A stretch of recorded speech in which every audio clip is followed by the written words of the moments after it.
Hello again, everybody, and welcome to another edition of Brown's Latest. I'm Dave Grendzynski, but you can call me Grizzer, and this is where we'll get you caught up on some of the latest news and tidbits that are tied to our favorite team in the NFL, the Cleveland Browns, and then we'll give you our take on the news along the way. Thank you to everyone who has liked our previous episodes, all of you who have subscribed to the channel. We are within striking distance of 14,000 subscribers. When we get there, we will change the orange quarter zip out for just one show. That's what we always do to celebrate a threshold.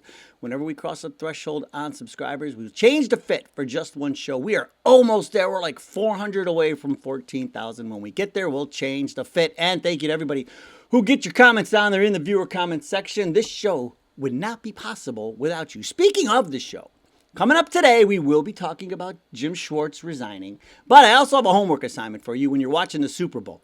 Look at both offensive lines and say, that could be us next year. We'll explain. It also seems like this year's NFL draft was set up just for us. The prediction pen is here. And it's not only going to tell us whether or not our defense will be better off without Jim Schwartz, but we always give it the warm-up question every week because it is a Saturday, and so, the prediction pen, we don't know what the prediction pen does on Friday nights. I mean, I don't think I want to know. And so, might need to get loose a little bit, get a rep in, maybe stretch out a little bit. So we always ask the prediction pen right out of the gate, will this be a good show, prediction pen? Dude, no way. All right, so if you got errands to run or chores to do, it is Saturday. I know people have things to get things. The prediction pen says you might as well just get started now because this show has no chance. So there you go. Oh, boy. Prediction pen already acting up. Here we go. We'll bring the prediction back. The pen will be back later on in the show. And then down in the viewer comments, how do the Browns players really feel about Shedeur Sanders?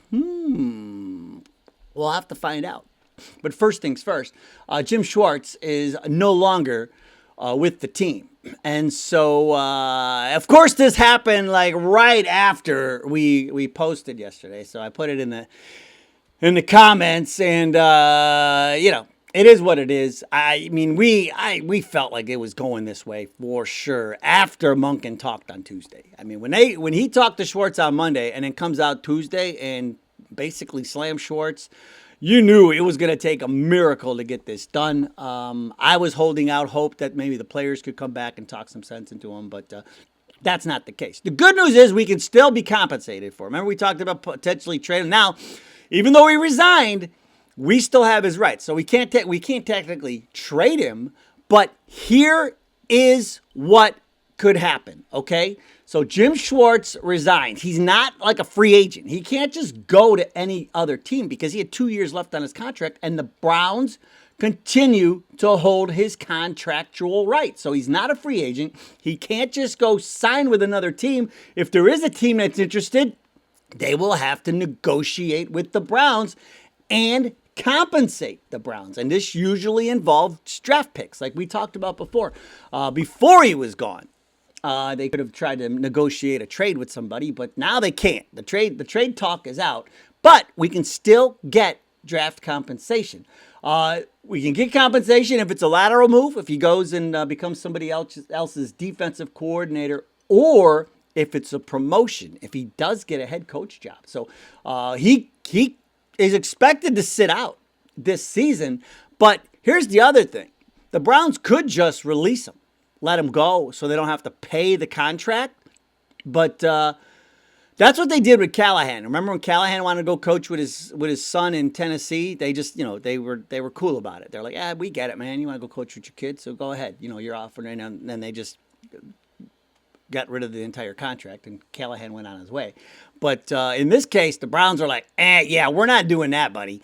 We're going to hold on to your rights. We will make this as difficult as possible for you, since you're making this as difficult as possible for us. And so Schwartz is not with us, sort of. So yeah, even though he resigned, we still hold his rights. And anybody who wants to try to sign him as a DC or a head coach in the next 2 years will have to compensate us for that. So who is on the short list. Well, here you go. I mean, we talked about him the other day. The linebackers coach, Jason Tarver, of course, on that list. He's got former DC experience. And I mean, think about what the linebackers did this year. Schlesinger and Bush and these guys. Like, Tarver can coach, man, and they play for him. So that's why I put him at the top of my list. Banda, the safeties coach, another internal hire. That would be another internal hire who, again, he interviewed for some DC jobs, and everybody considers him an up-and-comer. Corey Undlin added to the list. He's the Texans' defensive pass game coordinator, big 4-3 guy. He's got connections to Monken. They work together in Jacksonville. So that's why he's on the list. Zach Orr also on the list because he worked with Monken in Baltimore. He was Baltimore's DC last year. And then, of course, there's Matt Patricia, the Buckeyes defensive coordinator, Ohio State. I mean, he's close by. Everybody loves him. Ohio State fans might not be happy with us if we got Patricia, but Patricia is on the short list. I'm leaning Tarver right now. I like everything. Like he is just, man, that guy can run through walls. People like Orr, though, too. I mean, they had injuries and things, and, so even though the Baltimore defense was mid. But here's what I'll say. Like, their defense was mid, but they were still one missed field goal away from making the playoffs, that team. Like, that's what you got to remember, man. Loop hits the kick, they're in the playoffs, and Pittsburgh's not. So you have to take that into account. Like, were they not a playoff team? No, but they were barely not a playoff team. I mean, so there's Orr. I just think the internal hire might be the better way to go because these guys love Schwartz so much. So if you can get a Schwartz disciple who's been with these guys and understands these guys and speaks their language and basically just becomes an extension of Schwartz, then I don't know. That feels to me like the best route. But anyway, the Schwartz is not with us, and we'll move on. So what are you going to do? Now, speaking of moving on, we got to move on with this offensive line. We got to rebuild the trenches. And when you're watching the Super Bowl tomorrow, all I want you to do is look at those offensive lines, and I want you to say, man, that could be us next year. That's what I'm telling you, folks. Like, with this defense, us doing what New England did this year is not crazy. It is not a crazy idea. And watch, because the thing we need to fix the most is the offensive line. And I want you to look at this. First, Seattle. Look at Seattle's offensive line, but more importantly, we're going to look at when and how they acquired these people. Left tackle, Charles Cross, drafted in the first round in 2022. Left guard, Gray Zabel, drafted round 1 last year. 2025 this year. I mean, call it what you want. Jalen Sundell, the center, drafted last year, 2024. Anthony Bradford, the right guard, 2023, drafted in round 4. So the 4th round they got him. Sundell's an undrafted free agent. They signed him as an undrafted free agent. And then look at Abraham Lucas, round 3.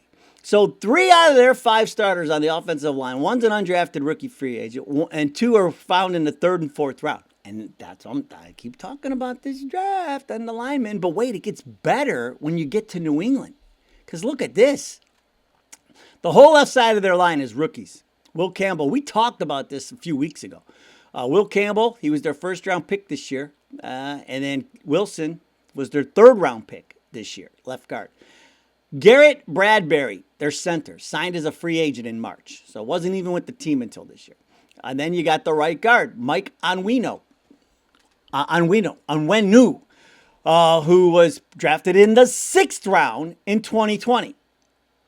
Found him late, found him deep. And then Morgan Moses, the right tackle, signed as a free agent in 2025. So this offensive line was completely revamped in 1 year. Similarly to Seattle's. Seattle, a couple guys in there that they added. And so you can rebuild in the trenches very, very quickly and turn your entire team around. And so going worst to first for the Browns is is not that crazy. It's not that crazy. And what's awesome is this. This is a great draft to fill our needs because it has exactly what we're looking for. It has a ton of offensive linemen and wide receivers. We need wide receivers and offensive line. But look at this. This is what they're saying about the NFL draft. Top heavy at offensive tackle, deep in interior linemen. So you're talking about guards and centers, deep in interior linemen. They're talking about viable day 2 and early day 3 starters scattered throughout. They expect defense to be dominant at the top of this draft, which will force what we need down lower to us. Because remember, we have all these second round picks. We have these third round picks. We have 10 picks.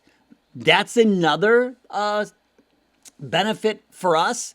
And it rates as an average draft for offensive tackle because after the first few, it starts to thin out. But still solid for interior offensive linemen. So who are the top 5? Generally, top 5 or 6 we went. So there's Maui Goa from Miami, the offensive tackle. He's expected to be the first one off the board. Then there's Spencer Fano, the offensive. He's a right tackle from Utah. Then there's Caden Proctor. If we get to 24 and Proctor's there, he's a left tackle, a stud. He catches screen passes. He's so athletic.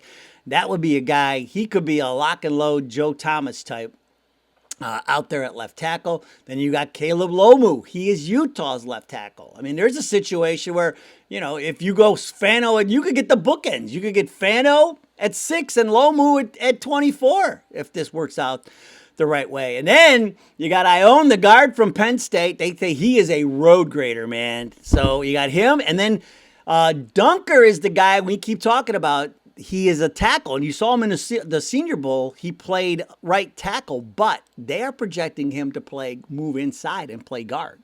And so this is an athletic guy who can play guard. And so those are your top 5 or 6. And so as you can see from that list, I mean, we're already 6 guys deep. We haven't even these guys are all studs. I mean, every single one of them. And so if you sign a guy and then you add some of these guys to your offensive line, look out. Plus, there's a few of them that we still want to keep around that we have that are, that we don't that actually can block, not like Cam Robinson. So with the mix, and you can see what happens, man, when you rebuild the trenches like Seattle and New England did. I mean, good things can happen, and good things can happen fast. So remember that next year when I'm doing the show from Radio Row at the Super Bowl next year, because the Browns are in it. We're going to remember this moment when I say, remember, all we had to do is rebuild the offensive line and we'd be good. And that's what we'll do. So that's how it's going to go. That's how next season will be. We'll be next year at this time. I'll be on Radio Row doing the show. We'll do it live, and I'll have a bunch of guests. I'll have interviews and stuff. We'll do it live. We'll do it live. You ever see that video? The guy from Current Affair or whatever it is. We'll do it live. That's what we'll do with the show when we're at the Super Bowl next year. We'll do it live. How about that? I like that idea. You hear that, fan arch? That's what we're doing next year. All right, now. Something we do on Saturdays, the prediction pen. Now, the prediction pen just depends what kind of mood it's in. We'll see. We've got questions for the prediction pen. And today, we have our first ever viewer comment question for the prediction pen. We're going to throw that one in because I thought it was funny. But we will start with the draft question, since we were just talking about the draft. We have the 6th pick, and we can take either a lineman or a wide receiver. So we asked the prediction pen, will the Browns, because we could also go defense, depending on what happens. So I want to know, is it going to be an offensive lineman or a wide receiver, or should we just get that out of our thoughts and just say, is it going to be Caleb Downs, right? Or, I mean, you could, if the edge guy from Miami falls, could you imagine him and Myles Garrett together? Whoo! Let's just say, like Barry can't screw up this draft. Okay, here we go. Prediction pen. Will the Browns draft either a wide receiver or an offensive lineman with the 6th pick in the draft? Not for $1 million. So I guess we're going defense. Okay, prediction pen. Already in a bad mood is the prediction pen. But like I said, that's not a bad thing either, because it could be Caleb Downs, right? To me, there is no bad pick, especially at 6, because of the talent that's there. And so even I know people are going to say, hey, you got to go defense. But if the top two tackles are there, well, if you want to go and take the best defensive player available, like if the best defender on the block is there, like Downs, a generational player, no one's going to fault Barry for doing that because the linemen go so deep. We're going to go into the second and third round and be able to get linemen. So I'm not that concerned. You get your wide receiver at 24, Boston, and then move on. We're talking about wide receivers tomorrow. We're going to talk about the ones that I like the most. Okay, here's our guest comment question for the prediction pen. It comes from one Glatzer who chimed in and said, hey, Grizz, ask the prediction pen if Schwartz is staying. We already know the answer to that, but this is the question is in. Ask the prediction pen if Schwartz is staying. If the answer is no, ask if he will join the Raiders. So that's what we're going to ask the prediction pen. Oh, prediction pen, will Jim Schwartz be running off to the Las Vegas Raiders now that he's resigned his position with the Cleveland Browns? Not for $1 million. Oh, okay. Could be a different team. So there you go, one Glatzer. Congratulations on being the first prediction pen viewer comment question. So maybe that's a new thing we can try. Get your question in on Friday. we can put it in. So maybe we could do one show where we just take everybody's questions for the prediction pen, and we'll just do the whole segment will be viewer comment questions for the prediction pen. We'll get your questions in on a Friday so I don't lose track of them. And then on Saturday, we'll answer all the questions. Okay, here we go. Moving on. Will the Browns' new defensive coordinator be someone that we promote from within? Dude, no way. Ooh. Is it Patricia? Is it Zach Orr? Is it Undlin? Ooh, prediction pen says we are not hiring from within. Okay, prediction pen. How about this? No matter who it is, will the Browns defense get even better with our new defensive coordinator? Dude, no way. Oh, my God. The prediction pen got up on the wrong side of the bed this morning, for the love of Pete. Jeez, oh, man. All right. Now, here's another question that keeps coming up. I keep trying to – the haters love to throw this question in, or they try to push my buttons with the whole Deshaun Watson stuff. And I think I put that to rest the other day when I brought back the quote from Jimmy, and I put together a nice little video soundbite for everybody, for all the haters, and I put it on the YouTube short, the hit TikTok, the Facebook, Twitter, whatever. But the question is about Deshaun Watson. An old prediction pen. Will Deshaun Watson, I have a feeling I know where this is going, and I'm not going to be happy. I already know where this is going. Will Deshaun Watson be on the final 53-man roster in 2026? No brainer. And I knew exactly where, I knew that was happening. I knew it, prediction pen. Boy, the prediction pen is just poking the bear today. And I am the bear, just so you know. Boy, this prediction pen. Okay, and we would be remiss if we did not ask the prediction pen who is going to win the Super Bowl. Now, I think Seattle is going to kill New England. And so the question, because you have to ask, it has to be a very direct question for the prediction pen. And so we will ask if Seattle is going to win the Super Bowl, because then if he says yes, then we know it's Seattle. If he says no, then we know it's New England. And so, prediction pen, the Super Bowl. Who will win the Super Bowl? Will Seattle win the Super Bowl? If you're lucky. Well, that's because I bet them, and my nephew's got a future bet on them. And so, yeah, if we are lucky, they'll win. So thanks, prediction pen. You're a lot of help there. Oh, my goodness. Prediction pen. Whoo! Not in a good mood. Maybe because it's so cold outside. We've got like a freeze warning or something here in Cleveland today. And so I don't know. Not in a good mood. But what always puts me in a good mood are the viewer comments. And we will start today with GG Free 5783, who says Schwartz said no. Maybe he saw this as his last chance to be a head coach. Either way, I'm glad he resigned compared to staying and causing issues inside the locker room. Yeah, and that's where we were. And we talked about it the other day. It's like, I mean, if he's that much of a loose cannon, like even if he did stay, who's to say he wouldn't have a hissy fit during the season, or if things weren't going well, how he would handle that or what he would do. And so, yeah, this was for the best. And I'm still leaning towards my theory of did the Browns actually just want this anyway and knew he would react this way and take his ball and go home? Because like I said, if they came right out and said, we're cleaning house, we're getting rid of everybody, everybody would have been upset about that because fans like Jim Schwartz and what he did with the defense and the way the guys played for him. Everybody was loving Jim Schwartz at the end of the season. So for the Browns to come out and go, he's out of here too, wouldn't have made a lot of people happy. Wouldn't have been good for the fan base. But they get together and they go, listen, here's what we're going to do. As long as if we don't offer him this head coaching job, I think he's going to walk.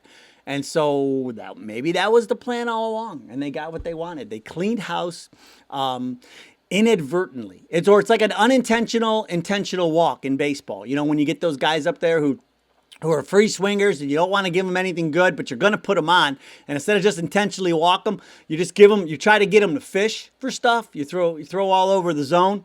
And sometimes it works. Sometimes if you walk them, you walk them. That's what I think this could have been. This could have been an intentional walk. But anyway, we're better off for it. We've got some great candidates that we can pick from. Johnny Pena, 94-28. We needed offensive line. Every snap, the 2 tackles, and right guard were bullied and never improved. That will determine the season. That's right, Johnny Pena. And I just told you we are going to save the season with the draft picks that we make. And there's some free agents out there. Don't forget that Green Bay's left tackle, we can get him potentially. He's going to cost some money. If you go that route, Lindenbaum, the Baltimore center, we can get him too. I'll need to revisit that whole free agent thing and see if there's any other names that I can add to our list. Darius Coleman, 39-14. The Browns have got to get offensive linemen. That is the most important thing to address because if the O-line stays this bad, it doesn't matter who the quarterback, the running back, or even the wide receiver is. And yeah, you're right about that, Darius Coleman. You are not wrong. And so that will 100% be the focus because we already know Shedeur Sanders is QB1. You don't have to worry about that. And so we'll be loading up on offensive line and wide receiver. Speaking of, Chim 4801 says, get a wide receiver, Tate, Lemon, or Tyson, and take Freeling, Lomu, Proctor, or Dunker at 24. I like the 24 options. I only like Tate at 6. I don't like Lemon. I don't like, too small for me. Lemon's too small. And Tyson gets hurt way too much, and he's too small. So double negative on Tyson. I love Denzel Boston after Tate. I want a bigger receiver, and we're going to talk more about this tomorrow. We're going to put together my short list of receivers that I love, and it doesn't necessarily mean you take them at 6 because we could potentially get Boston at 24. Like Tate is the 6 target, Boston's a 24 target, but then there's some other guys in that second round, some just big ball hawkers, man, that we can get. And so I like where you're going with that, Chim. I just don't like Lemon and Tyson. Nothing against Lemon. I just want bigger receivers. I don't need receivers under 6 foot. We've got that already in Isaiah Bond. And Judy's 6'1". We have Tillman, 6'3", but he's hurt all the time. So I want a bigger receiver. At least, Tate's 6'3", Boston 6'4". These other guys we're going to talk about tomorrow are like 6'5". So we're going to get some big uns in here. So, all right. And we will end today with Jay Mills, 8703, who said, if people want to know who QB1 will be, look at how the current Browns players respond when fielding questions about Shedeur Sanders. I pay attention to what's said for sure, but they are all smiles before speaking of him. That speaks volumes. Yeah, man, that's how everybody should feel about our situation with our quarterback now. Like, we don't have to worry about this in this draft. All you're worried about is the backup situation. That's it. That's the spot you want to be in, man. And so you've got a coach who's aligned with the quarterback for the first time in 6 years. We didn't have that with Stefanski and Baker. We didn't have that with Stefanski and Watson. We did not have that with Stefanski and Shedeur. You had it with Stefanski and Dylan Gabriel, and Dylan Gabriel's terrible. And now it's all coming out. Everything that we've been talking about since training camp, that this was Stefanski who pushed. He had one pick. It was my joke is actually what happened. How I said Stefanski had one pick, and then he took Dylan Gabriel. That's what happened. I mean, it's crazy how truth is usually stranger than fiction. And that's where we're at here, man. I was just trying to make a joke, but I was half serious. But it turns out that was the case. Stefanski was the one. And then he ordered the code red shirt, too. We know that. Like, unbelievable. I just don't understand why this guy just sabotaged that season last year, man. That's borderline sinister. I don't get it. Well, whatever. All right. We'll be here tomorrow before the big game. You have to call it the big game sometimes because they get mad because it's called the Super Bowl, but they want some people, the advertisers or somebody don't want you to call it the Super Bowl. I don't understand. It's pretty stupid. It's like that's what it's called. But we'll be here before the big game. We're talking wide receivers on tomorrow's show, and if they hire a DC, we'll talk about that too. All right, that'll do it for today's show. Enjoy the rest of your day. Go Browns! We will see you next time.